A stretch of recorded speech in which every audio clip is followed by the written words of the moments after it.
We're going to take you live to Perth now, where Premier Mark McGowan is addressing the media. To ensure that we can lift the restrictions as of January 4. So we'll see what the further testing results throw up. Obviously, there's going to be a group of people that we don't actually find because they've either given us false or misleading information.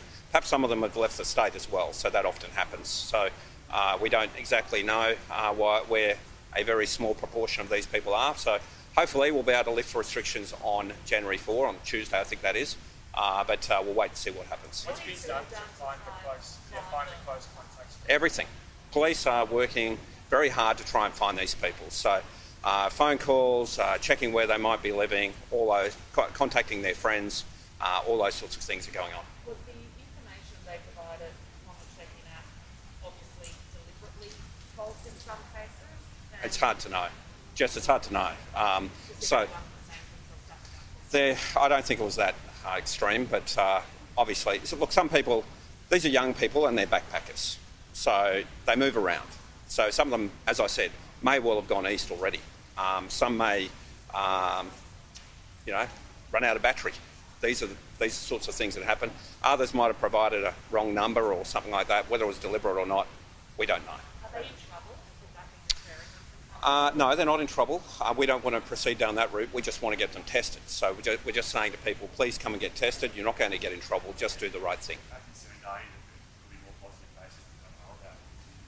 Well, that's always a concern, but we're in a much better position than any other state or territory in Australia.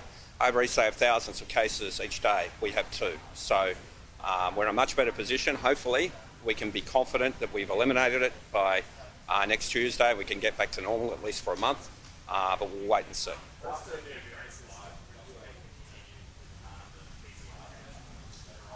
Well, that's something that's up for discussion tomorrow at the National Cabinet meeting. So obviously some states that don't want to proceed or don't want to continue doing that. We'll listen to the conversation tomorrow about all of that and whether or not the nation moves towards rat testing as opposed to PCR testing. So that's something that we'll listen to the advice nationally. We'll listen to the Chief Health Officer nationally and also the State Chief Health Officer to work out the best approach. We would like to continue with PCR testing up until at least February 5. We have very few people coming from interstate, so it's not really a burden on other states to do that. I think the bigger issue is people holidaying around the eastern states, going up and down the eastern seaboard, which is putting some pressure on their systems, but certainly Western Australia is not really adding to that because the numbers are so tiny that are travelling from the east to here. What about PCR tests?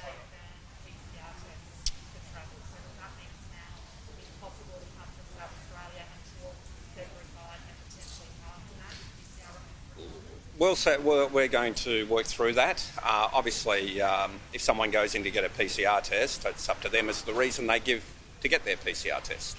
I'm not suggesting that at all. It's just up to people in South Australia as to how they go and get their tests. But the numbers coming in from South Australia are very small. We expect it will get even less in coming days because South Australia is obviously heading towards extreme status. So there'll be very few people coming from any of the other states very shortly, at least until February 5. What about PCR testing on arrival in WA after February 5? That was something that's in the centre.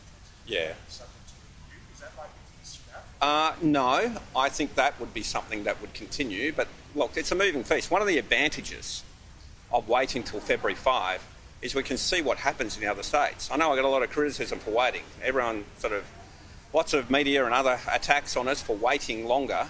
But the upside of waiting longer is we can watch what's occurred in other states and hopefully learn from what they've done